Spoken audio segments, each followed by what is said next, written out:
Hello. Hi. H- how much time has been? Way too long, too many weeks, too I many know. weeks. I I know. was watching you and I'm like, oh my God, it's so chill and nice and calm in your apartment. I was like, It I want to is. come to your house. It is. Um, my friend, Hi, thank you so much for doing this with me. for sure, Uh, my pleasure.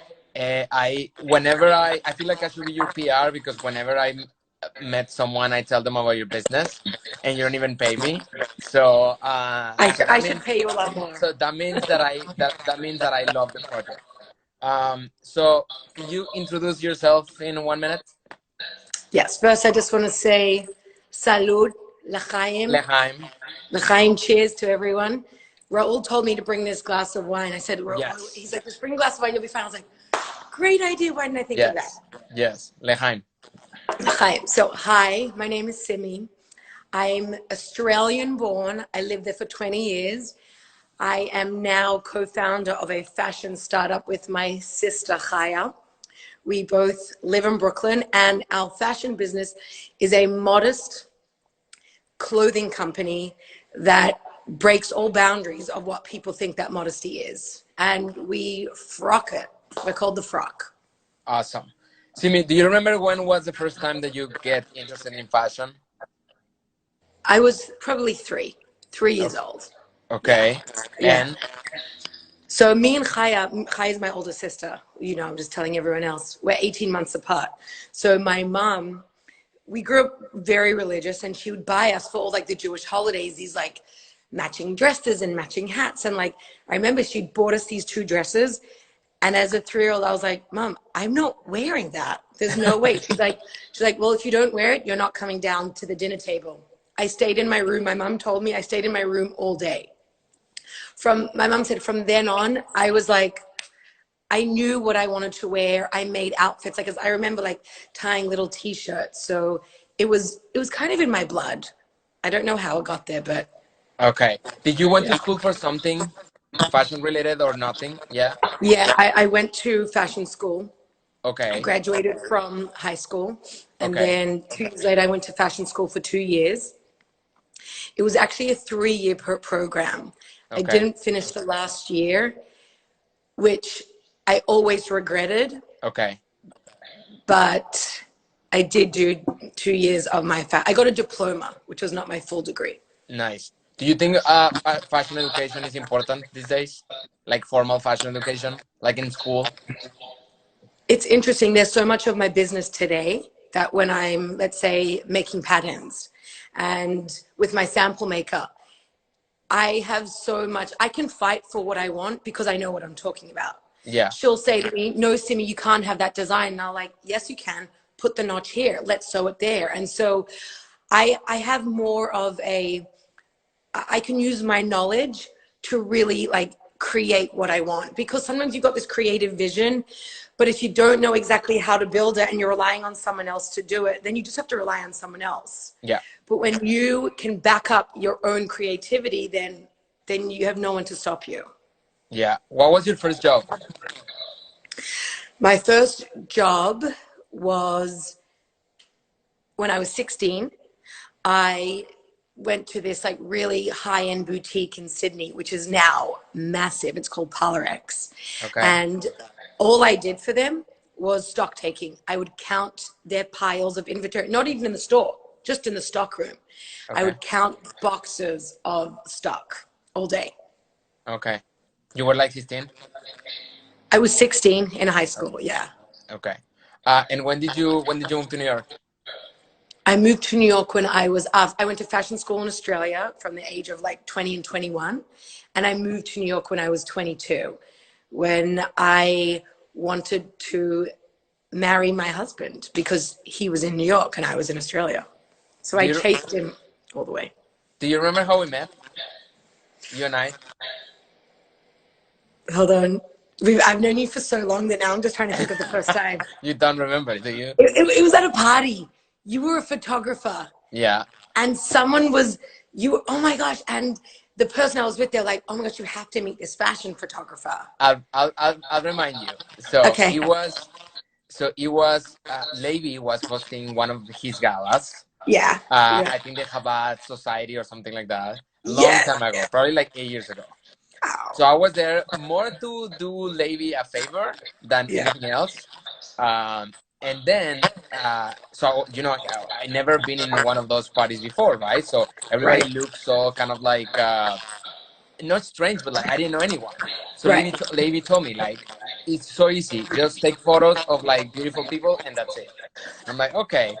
So and then I saw you with your then husband, Yeah. and I was like, oh, these people are really cool. Like, let me take a photo of them. And I asked you, can I take your picture? And you were like, yes. And then you called Haya and Moish, and then I took a photo of you four. And then Shua came to me and he's like, hey, where are you from? I guess he noticed my accent or something. Yeah. And I'm like, oh, I'm Raul, I'm from Mexico. And he's like, oh, you know, and he talked to me fucking, and he started speaking in Spanish to me. And Right. he invited me for dinner to your house like a week later. Shabbat. That's And how we got then, you.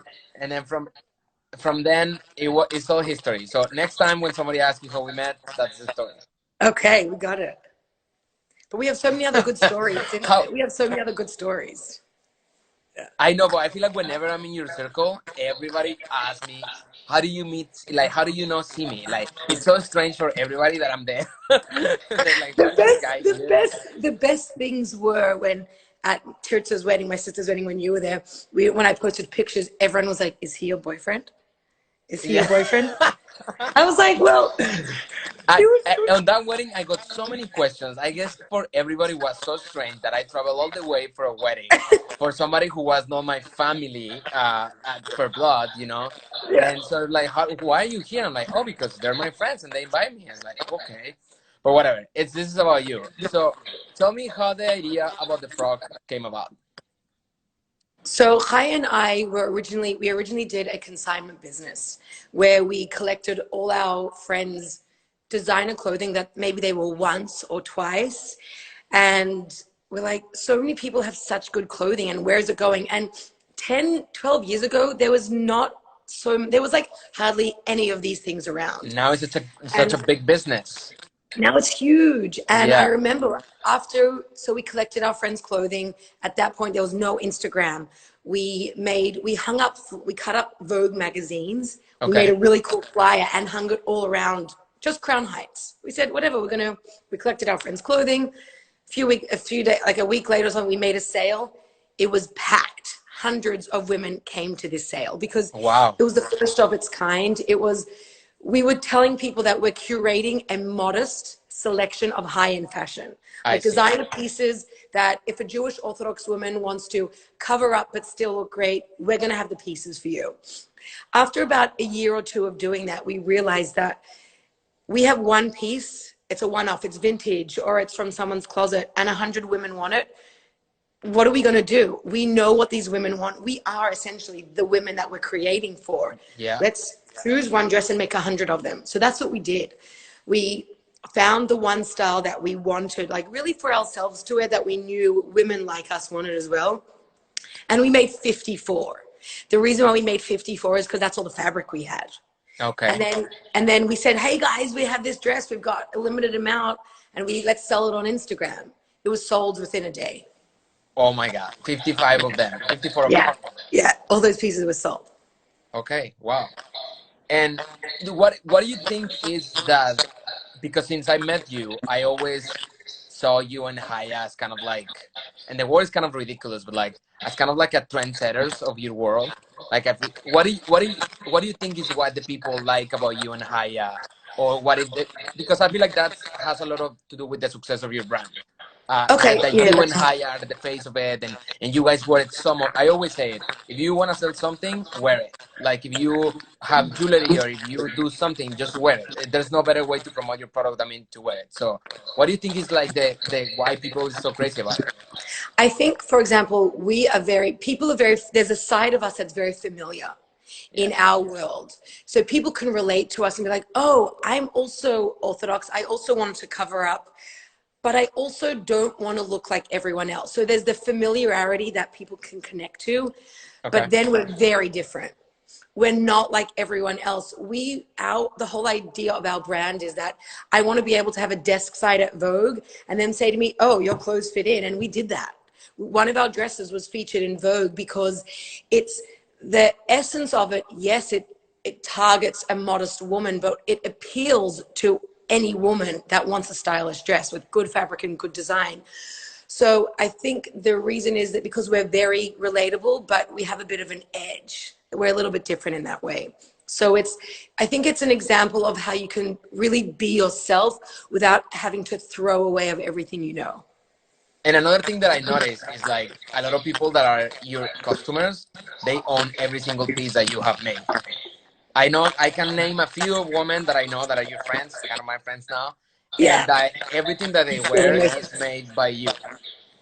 It's like that's such a loyalty, you know. It's like I rarely buy something of the same thing. I'm not that kind of friend. It is amazing to have that loyalty. And like I said in the beginning, really like when we design something, it's like it comes from what do I want to be wearing this Yeah, summer? What do I need for my lifestyle? What can get me through my day that looks so different from the morning to the middle of the day to the night? And a lot of our clients are women that are just real women. They're working, whether they are married or not married, whether they have kids or don't have kids. The essence of our clothing is that it should be versatile and that people can really make it their own. So once you have one piece, what ends up happening is you wear it so often you're like, oh, I need that other one, I need that yeah. other one. And then you realize it's like the foundational clothing that you can like just style and make it a bit different with different pieces. What was the most L'chaim. Leheim? What was the It's most my difficult? first time I've had a drink of wine in a long No time. worries, do it, do it. This is just a Okay. straight vodka, you know. Oh wow. Wow, I should I'm try joking, that. it's water. uh, what was the biggest challenge to launch your own company? What do you remember was like the most difficult Yeah. part? I remember Chai and I saying, let's start a fashion line. Let's start our own design. And then here we are, we're these two girls from Australia.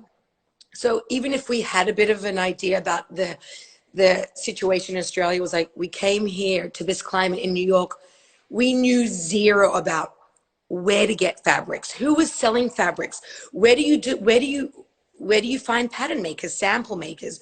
We had zero idea about the infrastructure. And what's even harder is that you've got this like fashion little infrastructure in the city in Manhattan, 37th Street, from 34th to 37th, Yeah, 7th, 8th, 9th. Nothing is listed online. yeah, You can't just Google best pattern maker New York City to find. yeah, Me and Chaya literally went door knocking. We had no idea. We had to pretend that we knew what we were doing, but we didn't. yeah. We went door knocking in buildings. And our first thing was like, let's find a sample maker. So we went, they're like, what do you want to make? We're like, this piece. But we pretended we knew a little bit more about what we were doing because we did know, but it was so foreign in this place. And we'd also walk into these like little offices that there's no names on the doors. It's kind of like all word of mouth and connection.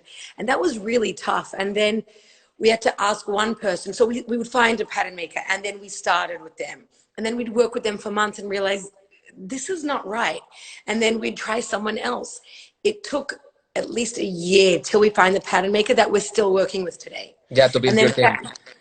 yeah, and then that becomes part of our team. And then fabric, we're like, oh, what do? We literally walked past a fabric store, a regular retail fabric store, and we'd be like, excuse me, do you know where we could buy like wholesale fabrics? They'd be like, no one has time for you and your Yeah. questions. So that was really hard. And that was really hard, but we had each other and that support. And we had the drive that we were going to do this, like no matter what it took, we were going to do it. But it was literally door knocking and here we are today.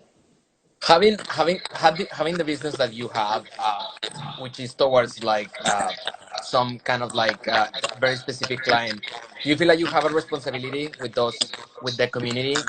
Do you feel like whatever they do, they will look up to you, or they will like if you do something wrong, like do you have like do you feel responsible, extra responsible because what you do? So I'm going to say two things. 100%, I feel a responsibility. I feel a responsibility that in the season to come, if I make a mistake with an item that I thought these women would want to wear, I'm failing that woman. She relied on us to get her dressed without thinking about it. And if I choose the wrong fabric and the wrong color, I feel responsible. I'm like, damn it. Like I was like, they want it to be easy this winter to get dressed and they want to look good. So that's my responsibility. But then there's also, because we come with such a, I'm going to say, attitude of our lifestyle and our spirituality that connects with our fashion brand, there's also responsibility of to be true to who we are as people and to let that speak of the brand.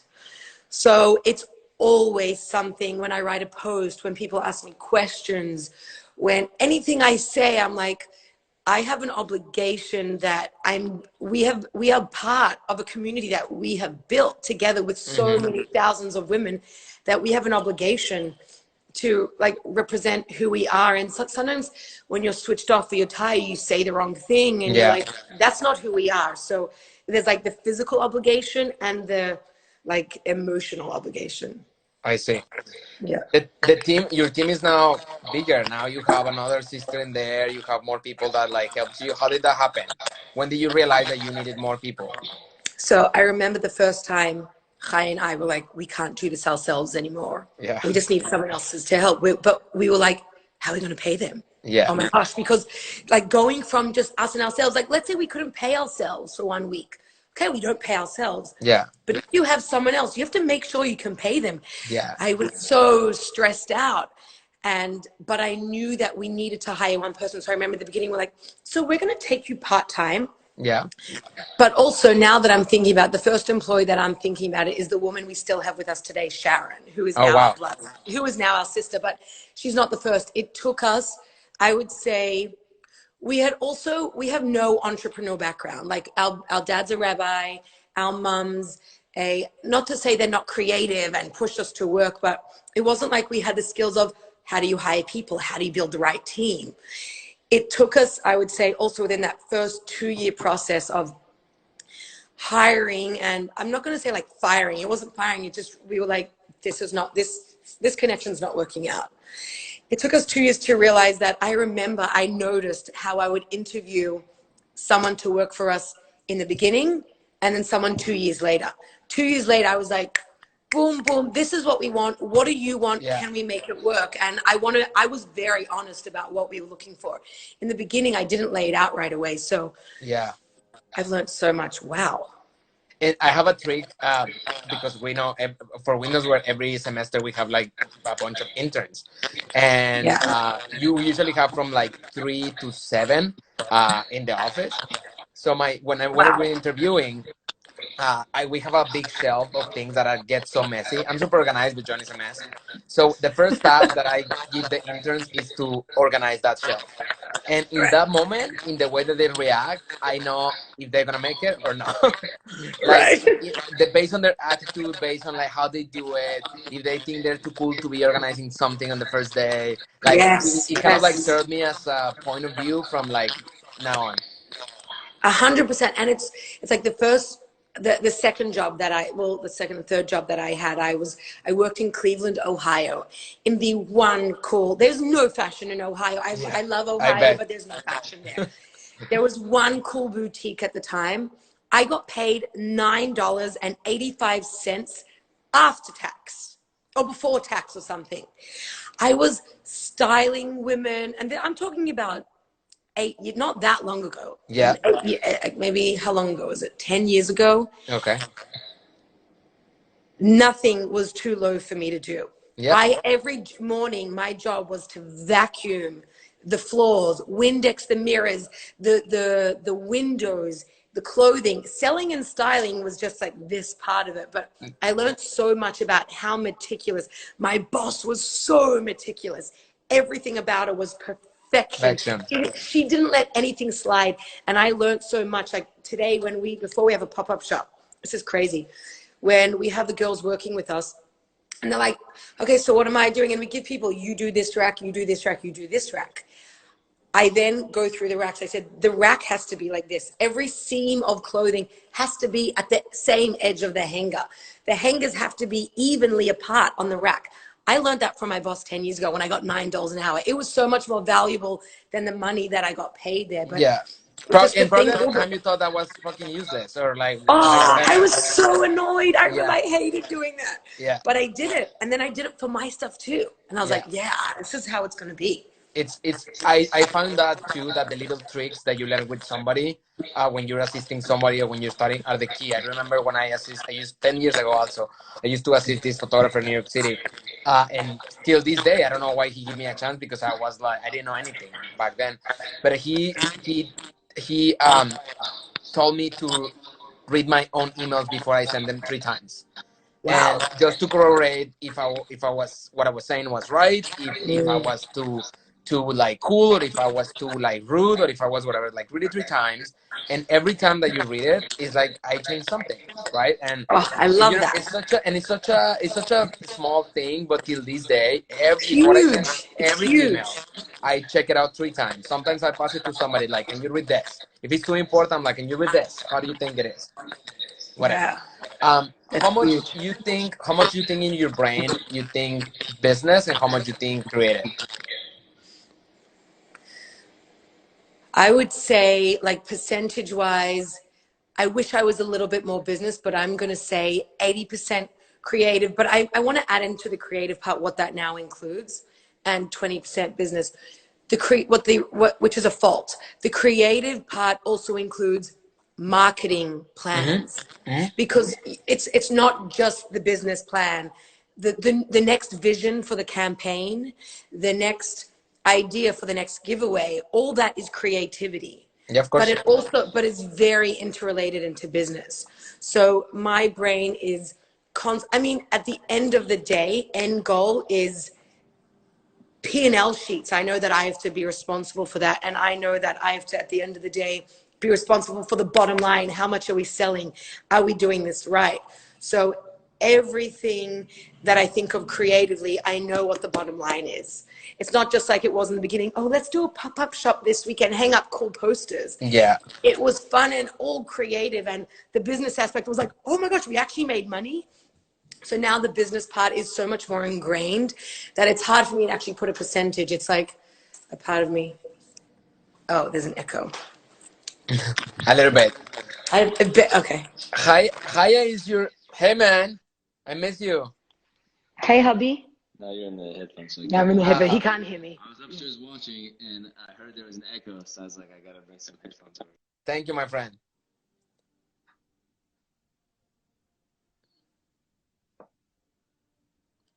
You're back. You're back. Siri No just worries. went off. No worries. No worries. Okay. Do you? Haya is your That was business good. partner. See ya, my friend. Haya is your business partner, and also Yes. your sister.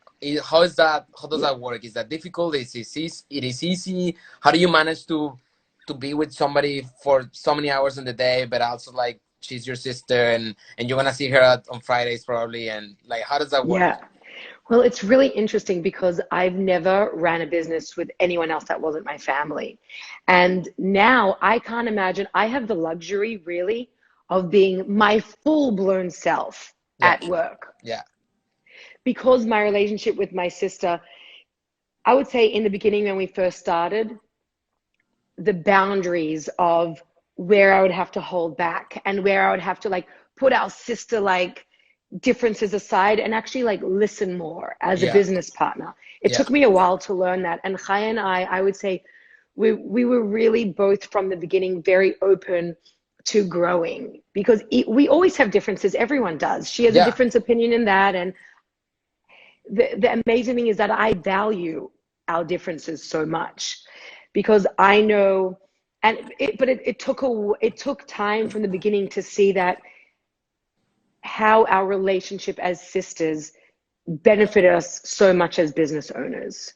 And we use I would say the growing pains of learning how to separate, I would say disagreement we were having in our personal lives to business, like putting yeah, up boundaries. It helped us a lot with boundaries and just being open to growth because we knew that when we had disagreements, it wasn't about being personal. We both wanted the best for the company. Of course, So, of course. What was the thing? When was the way you remember that it was the first big break for the Frog? When that moment when you were like, oh, this is a business now. Like this is not my little project anymore. This is not my dream. This is just a business that like employs people, that goes somewhere, blah blah blah. When was that? Because I feel like we oh, all I have remember. that moment. I have a one every 6 months, a meltdown when I'm like, I'm quitting, like I'm Yeah, done with yeah. this shit. And then I got something like a job that I always wanted, a magazine that I always wanted, a client that I always wanted, and then I'm like, okay, maybe I can stay for another year or something like that. But As you said that, I had this memory of us launching our website. okay, So we first started on Squarespace, and it was like small and it was like little, and we processed some orders, and we realized it wasn't working, and we switched like years ago to Shopify. uh-huh, And I remember it was me, Shua, and Sharon sitting at a desk. I was like a baby. I was sweating. I remember it was going live. There was a countdown. Me and Chaya had made like Instagram videos, us dancing and talking and showing the clothes that we'd had. We had to have photo shoots to be ready. And for me, I kept saying things like, is the website going to work? Like, how are orders, like, what's going to happen when an order comes? What are we going to do when the order comes through? And then we're going to ship it. And how's all the paperwork? That was a huge, for me, it was like, we are real. We're an operating business. We have a website. We have orders coming through, and now we have a shipping infrastructure. And it was so nerve-wracking, like shipping. Like swapping to Shopify yeah, of and course. making our whole website and coming out with a copy for everything. It was such a huge deal, and it's because I didn't know so much about it. And you learn with You everything learn, you do. yeah. But I remember I was like, we're legit. This is big. Yeah. When you create new products, where do you guys get your ideas from? How do you get your inspiration? It could be new products or like new ideas for the company. Where, like, what do you look for? Or where do Okay, you so look for? I'll start with products. Products come to me. I really am a creative person. So sometimes I'll either be looking at Instagram, and then I'll be like thinking about pictures for a few days, and then I'll be out on a Sunday with my family doing something, and I'll be like, I'm so uncomfortable in what I'm wearing. Mm-hmm. I wish I was wearing, boom, light bulb. All those moments when I say, I wish I was wearing this, boom, that's usually like the ideas. I'm like, oh, that's the dress I want. And what happens is sometimes when I start off, that's the dress I want for summer. That's what I'm going to want to be wearing. I'm always thinking ahead, not necessarily business. It didn't come from a business perspective. It came from a fashion background. Like I was always like into already the next season, like people wearing winter, and I was already like looking at what Vogue was showing for summer. So for me, even when I was wearing my winter clothes, I'm already thinking, okay, what am I searching for? Like, what's the next thing that's coming? Yeah. That's when my light bulb would come. So I'd think of like this one dress, and then I would think about, oh, what's the fabric I want in that? And then it would start like the foundation of my story. Well, if that's the fabric for this, maybe I want to use the fabric from something else, but it needs to be a different silhouette. And I want it to be, let's bring in that fabric, because then I can wear it two together and make that a separate piece as well. So it's like those light bulbs of ideas of what do I want to be wearing? I also feel like because you and Haya truly love fashion, like before than Oh anything, yeah, you guys are like fashion victims. So I guess I'm a that helps a victim. lot with your knowledge and looking what everybody else doing. So you could do maybe something similar or something like super different or something that is Mm, inspired in that for other kind of people or so and so. yeah. How do you deal with a difficult client, with a difficult vendor, with a difficult situation? What is your approach? How do you handle a difficult situation? Our approach, and I would say with customer service, is that we pretend I'm that customer. What has been my best experience with Yeah. customer service that I have, and I want that. Because all I have to do is pretend that I bought something and I was unhappy with the product, and I got a nasty email back saying, no, you can't return this. I was like, I hate this company. And Yeah. I'm like, I don't want that. I know that person. Sometimes it can be frustrating, but we really just try to flip it and be like, that's me. I emailed this company, and our mission is, I really want to, and this is when I tell my customer service team, it's not about if you think you're right. I want to do the best we can to get to the bottom of the situation, to make them, like, I want them to know that we're trying our best to get to the bottom of this. I don't want them walking away feeling upset. There's no reason to. There's Yeah. really no reason to. Yeah. What do you do when your creativity is not flowing? When you're like struck? When I'm stuck. I sometimes I take a Whenever. walk around the block, or like I'll You watch take. something. I need more than a walk. I need like days. You I need a need vacation days. in Thailand. I need days to turn off. Usually stress is what blocks my creativity. Yeah, of course. So I need days to mentally turn off the stress. Say, Simi, everything's going to be okay. And when I turn off the stress and I'm not so focused, then my brain's like, oh, it's like a sponge that's not like soaked in like anxiety water. It's like, oh, now I can breathe again. And that's when the creativity comes. I need to like get out of a bad funk for a few days. And Okay. like talk to myself and say, it's okay. Things will be great. This is what you're doing. Look at different things, perspective. A You're lot very about positive. perspective. Yeah, that's true. That's true.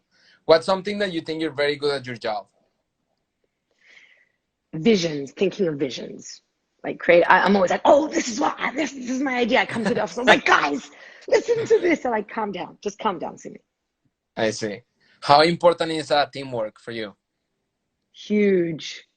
I don't want, and I have this like with anyone that's working for me, you know, if I have like someone that's helping with my kids or someone helping them in the house, I want people to feel like an equal. Yeah, of course. Obviously there's something that's like bottom line. Yeah, come to Simi and Chaya, like come to Simi and Chaya for the bottom line, but I want people to feel a responsibility that they want this to work out for themselves because this is their domain. And that was hard for me a lot. And if Sharon or something would be watching this right now, she'd be like, really, Miss Control Freak? Because I am a control freak by nature, but I want, and this is what I love that our team members feel a responsibility. They'll be texting me something. I'll be like, oh, I didn't even think of that. Thank you. Like this is at nighttime when they could be watching whatever they want. And they'll be like, oh, I just had this idea. That's what teamwork means to me. Teamwork is important as long as Simi is the boss. Somebody say. Oh, man. Somebody out of you, Simi. Is either Haya or Sharon. I wonder who that was. What do you think, Simi? What do you think is the key for a successful small business, for a small business to kind of like take off? What do you think was the thing that got you there? I would say, you know, those meltdowns of fear that you have, that every small business has, just to understand that a business trajectory is never going to be just like this. Yeah. Coca-Cola, Adidas, Nike, it's going to be like this. Yeah. So for small business to know that when they go up and then like they go a little bit down, that little bit down, that first time, that second time, that third time, that fourth time, it feels like your company's going to die. It feels like you failed.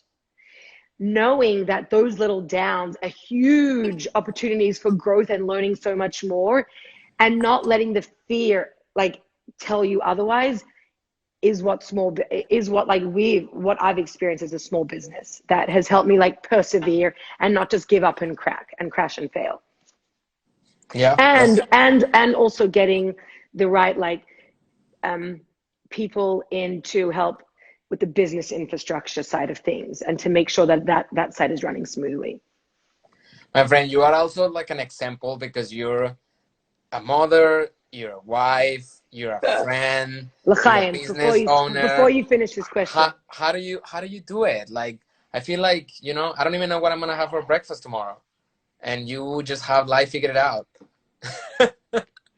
Okay, I'm gonna burst your bubble. I do not have life figured out. I wish I could give, like sometimes I say to myself, if I could give my 100% to my business would be insane, because I don't give my 100% to my business. I give 100% of the part that I have to my business.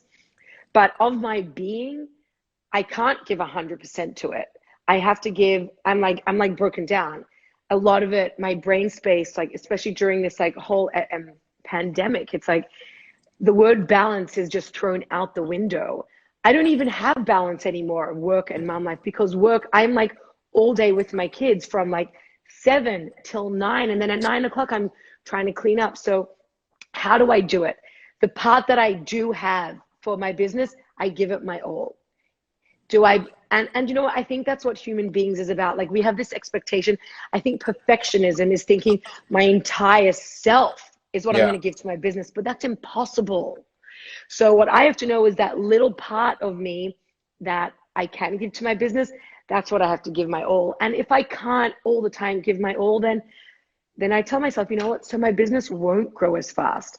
I'm going to give it, it's going to grow as big as it can with the 2 hands and brain that I have that are also doing so much else. And I have to, and I have to, and I'm not always okay with that, but I have to keep telling myself to be, because that's where I am. I also want to have kids and I also want to have a family. And I'm not always the best mother. I suck. My kids, do you know how much TV my kids watch today? Come A on, lot. they don't. They have the Today they watch best. so much. I'm a good mom. I'm a really good mom, but I'm not always great. And I've How do realized that I'm you okay with that. how do you keep your mental health? Do you have any hobbies that I don't know outside from your job or your You're gonna kids? Like, you're is there gonna something laugh. weird about Simi? Okay, you're gonna laugh and think this is so vain. Okay, in my ideal life, if I had time, I always say to Yaniv, I was like, when I'm like 40, I'm like 33, so it's not that far off. I'm like, I want to have my own studio space where I can paint and I can be like sculpture and make my own art. But I've been saying that for 10 years already. But my hobbies, I love shopping online for I knew you would say shoes. that. Did you? And I was I like, knew you this would is say that. so cliche, but and that's interesting because inspiration, I don't look at magazines much anymore. I barely have time to look at Instagram for fashion inspiration. But when my friends say, Simi, what shoes should I get this season? Or they'll be like, what sweater, what jewelry? I'm like, on it, on it, on it. I've got like WhatsApp chats. People ask me, I love shopping online. I'm so good at it. And I don't even shop that much. I don't buy that much, but I'm so good at Yeah, like finding good things. yeah, yeah.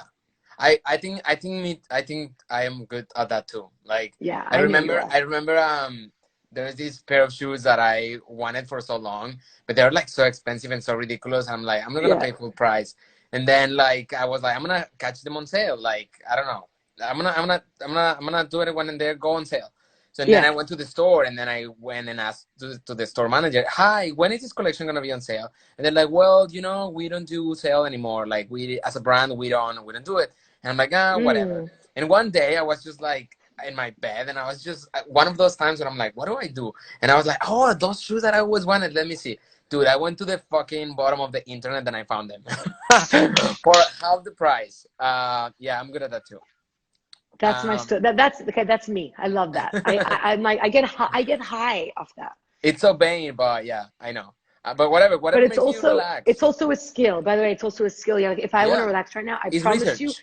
after this, it's no, it's. I would go into bed right now and scroll at like summer sandals, mid-season boots, winter sweaters for fall next year. Like that's what I would be looking at, and I'd be like, yeah, yeah. What is the best advice you think you can give somebody that want to launch her own business? Something that you will Okay, want to have to like somebody told you, you know, but they didn't. okay. So there's a lot of like those cliche lines like keep the dream alive and follow your dreams and don't let anyone crush it. Yeah, I've I've realized through like my different experiences in life that these cliches started from someone who actually had to live through them to get there. So someone went through a really hard time to realize that no one should knock down that dream. So these cliches that be like, oh, follow your dream, the American dream, you'll make it. Don't let negative fears crush your dreams, because starting your own business, there's two things. Don't let the cliches stop you from from saying, oh, everyone says that, it's not really going to happen. Starting your dream, don't let yourself have one end goal. Because Yeah. if you've got a dream of starting your own business, that business that you have, that may take you somewhere else. Yeah.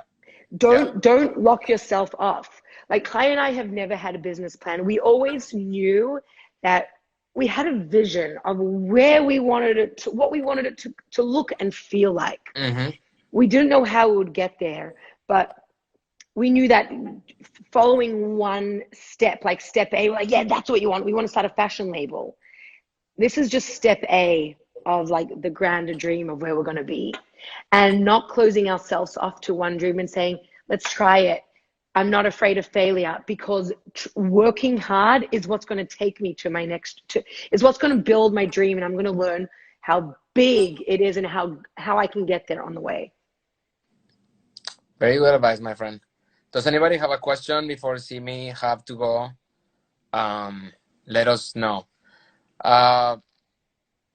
Yeah, and someone just said, I am really lucky to have a sister to do this with. It's like door knocking without my sister would have been so much worse. I know. It was so great with my sister. Like, it would be like, hey, let's go get lunch now. And we'd go get lunch together. Of course. Do you have plans for your business? Do you have like a big picture? You go with your gut feeling? How do you do that? It's not, I don't think it's just a gut feeling. We know that Kai and I have come to the place where we know that our business is not just about the physical clothing that we wear, but it's about the voice that we share. Yeah.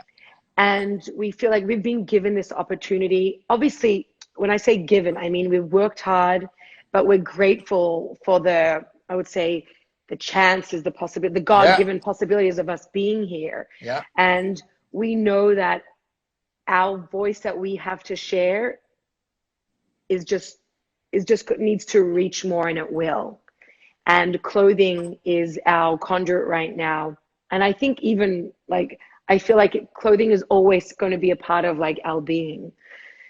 And so it's interesting now with like the pandemic that's going on. We're like, we don't know what's going to, like in June, July, are we going to have, shirt is from my line. Sell it, baby. Sell it. What is the name of that piece? This is called the Peasant Blouse. It's online in navy and burgundy. It's 100% cotton, fabrics in it, made in LA, and it's double-sided. Oh, you can. It's very cool. You have two items for the price of one. And it's like sweat-proof because it's 100% cotton, which I love. Oh, really? So, yeah. So in terms of the pandemic, we're like, who knows what it's going to look like in a few months, because people aren't shopping for clothing as much now, and I get it. It's really hard. It's a struggling time. So when me and Chaya said, okay, so we have to like get together and talk. We haven't been able to have one business conversation in the past 6 weeks. Chaya was sick. Her husband was sick, then me, and my husband was sick, and then it was Passover. Yesterday we went for a walk, and for 10 minutes we had a brainstorm. And all that came out of that brainstorm was that we are going to come out of this, and we're going to use our creative. We're going to push ourselves to create and do more. So that's what came out of that first 10-minute meeting. So the sky is the limit, and that's all, again, not in that cliche way. It's that like, we know that we were put here for a reason. We have things to share and people to share it with, and we're going to keep doing that. Okay, somebody has a really good question. Miriam Burston, did you find it hard to give over your visions and want to take charge of carrying it out, but had to delegate and divide responsibility to get it to whether you want it? Yes, very hard for me. When I have a vision, like I said, I'm a control freak. So I come in and I'm like, this is the vision.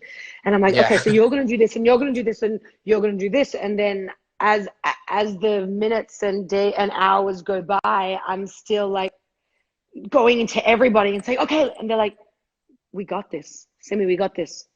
And so I have a really good team that can tell me those things, that can say, you know what, Simi, we got it. Trust us. And I have to be like, you can trust them, Simi, sit down. And I do. It's part of a trust. That's why I have this team. They're amazing. So Ricky Melen, what's the hardest part of your job, Simi? Hardest part of my job, knowing there's a part of me that knows how much more I could do and how much more I think I'm capable of, and knowing that I feel like either it's an excuse or I say like, I can't do it right now. Yeah. That's really hard. Yeah, but sometimes it's like, sometimes it's hard. It is, yeah. And somebody asked here, can I buy your line in Australia? We shipped, hold on, Georgia. Do you think we'd come all the way from Sydney, all the way here, traveled back and forth for 24 hours over the past 10 years not to ship? Yeah, we ship, dude. We ship to Sydney. We ship to anywhere in Australia. Online, it says your order. It does cost to ship to Australia, I think $20 American.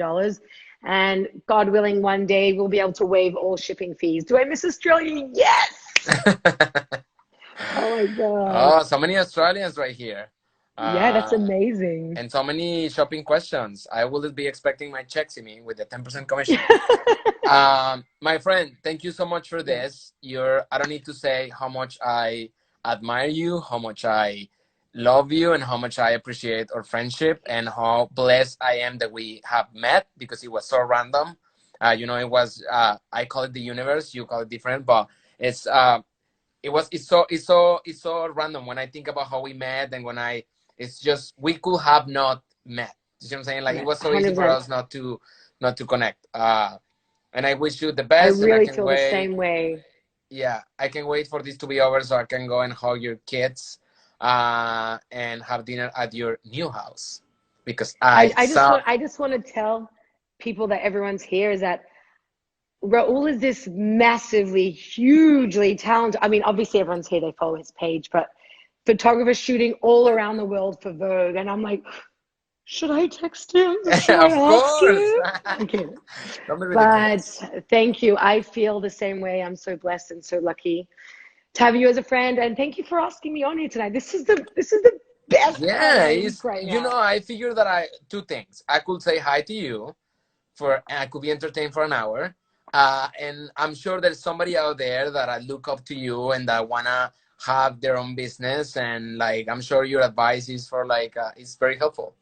But again, it's like, I'm so passionate about your business. Whenever I meet anyone, especially that is a woman, somebody in the Jewish community, I always tell them, do you know the Frock? Do you know Simi and Chaya?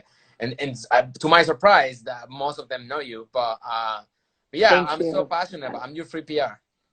Thank you. I love you. Thank you to everyone here that was watching. Yes. You guys are the best. Go to the Frog NYC and shop away. That will make you feel better. Away. 100% of the proceeds go to Simi's kids. 10% are going to the frontliners right now. Oh wow, that's amazing. Yeah. That's amazing. Because I mean, they literally were at Chaya and Moshe's house while they were sick for 2 weeks. So wow, 10%. They're amazing in the Jewish community. It's insane. So that's amazing. 10% is going to the frontliners. Awesome, perfect, my friend. I hope to see you soon. Buenas noches. Buenas noches.